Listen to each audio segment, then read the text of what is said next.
June నెలలో వృషభ రాశి వారికి ఏ విధమైనటువంటి ఫలితాలు కలగబోతున్నాయి అనేటువంటి విషయాన్ని ఈ వీడియో ద్వారా క్లుప్తంగా తెలుసుకునేటువంటి ప్రయత్నం చేద్దాం. ముఖ్యంగా జూన్ నెలలో ఉన్నటువంటి గ్రహస్థితిని గనక గమనిస్తే వృషభ రాశి యందే గురుగ్రహం రవిగ్రహాల యొక్క సంచారంతో ఈ మాసం ప్రారంభం. అలాగే శుక్రబుధులు కూడా వృషభ రాశి యందే సంచారం చేస్తారు, తదుపరి మిథున రాశిలోకి వెళ్తారు. అలాగే జూన్ 1వ తారీఖు దగ్గర నుండి కుజుడు వృషభ రాశికి 12వ స్థానంలో అనగా మేషరాశిలో సంచారం చేస్తారు. అలాగే రాహు మీనరాశిలో లాభస్థానంలో ఉన్నారు, శని దశమ కేంద్రంలో ఉన్నారు, అలాగే కేతు పంచమ స్థానంలో ఉన్నారు. ఈ నెల అనగా జూన్ నెల 15వ తారీఖు దగ్గర నుండి రవి మిథున రాశిలోకి ఆయన యొక్క సంచారం అనేటువంటిది జరుగుతుంది. ఇది ఉన్నటువంటి గ్రహస్థితి. దీంతో పాటుగా 30వ తారీఖు అనగా ఈ జూన్ నెల 30వ తారీఖు నుండి శనిగ్రహం వక్రించి తన యొక్క ఫలితాలని మరికొంతకాలం పాటు ఆయన ఇవ్వబోతూ ఉన్నారు. అయితే అది ఈ నెల చివరిలో, జూన్ నెల చివరిలో కాబట్టి ఆ విషయం గురించి మరలా మనం మాట్లాడుకుందాం. క్లుప్తంగా పరిస్థితిని కనుక చూసినప్పుడు ఏ ఏ గ్రహాలు వృషభ రాశి వారికి అనుకూలము అనేటువంటి విషయాన్ని చూస్తే ప్రధానంగా గత మాసంతో పోల్చుకుంటే ఈ మాసంలో కుజుడి బలం తగ్గిపోయింది. ఎందుకంటే 11వ స్థానం నుండి 12వ స్థానానికి వచ్చేసారు కాబట్టి కుజుడు అంత అనుకూలించేటువంటి గ్రహం కాదు. రాహు 11వ ఇంట్లో చాలా బలంగా ఉన్నారు. అలాగే ఈ మాసంలో శుక్రబుధులే కొంత అనుకూలించాలి. ఎందుకంటే గురుడు బలం లేదు, రవి బలం లేదు, ప్రత్యేకించి శని బలం లేదు. ఆ చంద్రుడు శుక్రబుధులు మారుతూ ఉన్నటువంటి గ్రహాలు కాబట్టి ఆయా గ్రహాల అనుకూలతల వల్ల కొంత ఈ రాశివారు ముందుకు వెళ్ళాలి. అయితే ఈ నెలంతా కూడా కేవలం రాహు బలం మాత్రమే ఈ రాశి వారికి ఉన్నది. ప్రత్యేకించి జన్మరవి దోషం 15 రోజుల పాటు జూన్ 1 నుండి జూన్ 15 వరకు జన్మరవి దోషం ఉన్నది. ఆ తర్వాత ఆ దోషం పోతోంది. అయితే జన్మగురుడు దోషం మాత్రం పూర్తిగా ఉంటుంది. ఇది క్లుప్తంగా మనం చూస్తే దీనివల్ల ప్రత్యేకించి మొట్టమొదటిగా ఆర్థిక పరిస్థితులు, జూన్ నెలలో ఉన్నటువంటి ఆర్థిక పరిస్థితులు వృషభ రాశి వారిని కొంత ఇబ్బందే పెడతాయి. ఎందుకంటే జరగబోయేటువంటి కార్యక్రమాలకి లేదా ఆల్రెడీ జరిగిపోయినటువంటి కార్యక్రమాలకి ఏవైతే మీరు డబ్బు ఖర్చు పెట్టదలిచి లేదా ఖర్చు పెట్టి ఉన్నారో ఆ ఆర్థిక పరంగా కొంత అది ఇబ్బందులుగానే కనబడుతూ ఉన్నది. ప్రత్యేకించి ఏదైనా శుభ కార్యక్రమాల నిమిత్తం ధనం ఖర్చు, ఎందుకంటే గురుడు వ్యయంలో ఉన్నారు మొన్నటి వరకు కాబట్టి శుభమూలకంగానే డబ్బు ఖర్చు అవుతుంది. ఏ పెళ్ళికో పేరంటానికో ఖర్చు పెట్టినటువంటి డబ్బు దానివల్ల వచ్చినటువంటి ఆర్థిక ఇబ్బందులు, లేదా భవిష్యత్తులో ఖర్చు పెట్టాల్సినటువంటి డబ్బు కోసం మీరు వెతుక్కుంటూ ఉండడం వల్ల ఆ డబ్బు కొంచెం దొరక్క ఉండేటువంటి ఆర్థిక పరిస్థితులు, దీనివల్ల కొంత మానసికమైనటువంటి ఒత్తిడి ఉంటుంది. అనగా ఈ మాసంలో కొంత ఆర్థిక ఇబ్బందులు కనబడుతూ ఉన్నాయి. అయితే ఇందులో ఆదాయ మార్గాలు పాడైపోవు, అనగా ఉద్యోగం పోవడం, వ్యాపారం పోవడం ఇటువంటివి ఏమి ఉండవు. కానీ వచ్చే డబ్బు ఖర్చు పెట్టేటువంటి దానికి సరిపోదు, అంటే ఖర్చు ఎక్కువగా ఉంటుంది. వచ్చేటువంటి ఆదాయం 10 రూపాయలు అయితే ఖర్చు 20 రూపాయలు ఉంటుంది, దానికి డబల్ ఉంటుంది. దాన్ని అడ్జస్ట్ చేయలేక ఆ డబ్బు ఎక్కడెక్కడి నుండో తీసుకురాలేక కొంత ఆర్థిక ఇబ్బందులు రావడానికి అవకాశం ఉంటుంది. అది కేవలం జూన్ నెలలో మాత్రమే.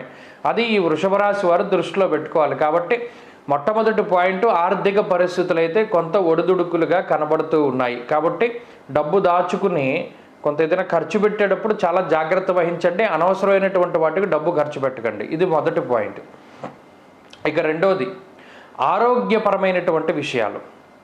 ఆరోగ్యపరమైనటువంటి విషయాల్లో కూడా వృషభ రాశి వారికి జూన్ నెల ఏమంత అనుకూలంగా లేదు. ఎందుకంటే జన్మగురుడు, జన్మ రవి, వ్యయకుజుడి యొక్క దోషాలు ఏవైతే ఉన్నాయో అవి కొంత ఎక్కువగా పీడించడానికి.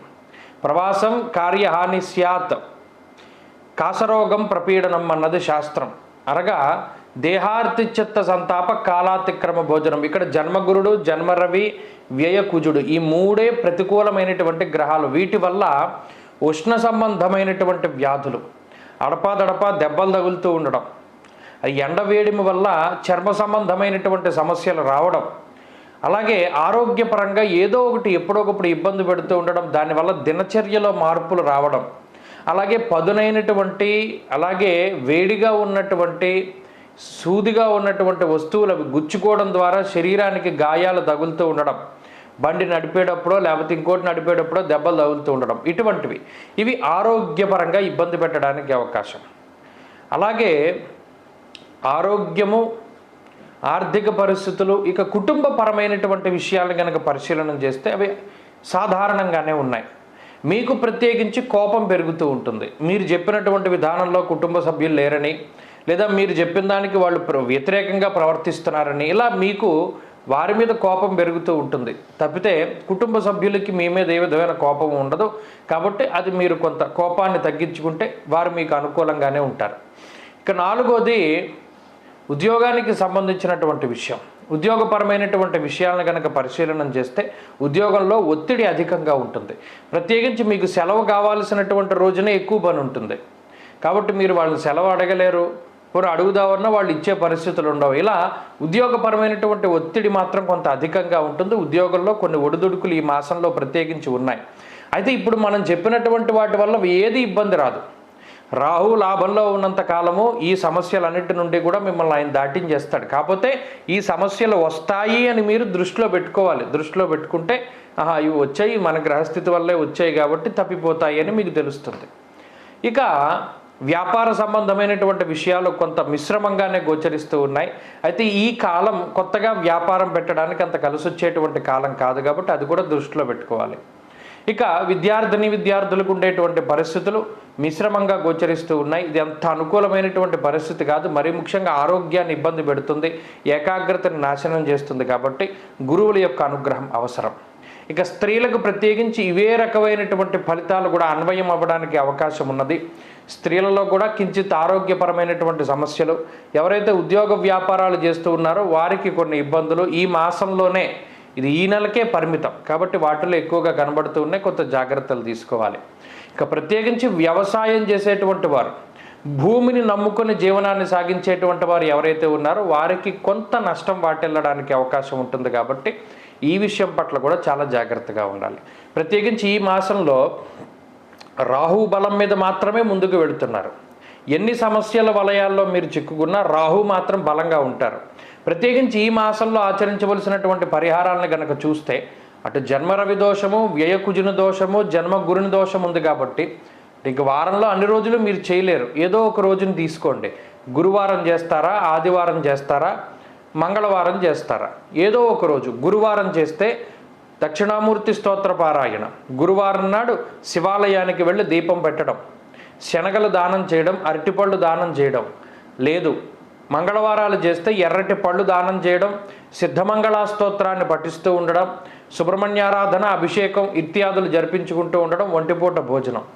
లేదు ఆదివారాలు చేస్తే ఆదివారం మధ్యమాంసాలు భుజించకూడదు, ప్రతిరోజు ఆదిత్య హృదయ స్తోత్ర పారాయణం చేసుకుంటూ ఉండడం. ఇలా ఏదో ఒక రోజు తీసుకోండి, చెయ్యండి. తద్వారా నెలంతా కూడా బాగుంటుంది వృషభ రాశి వారికి.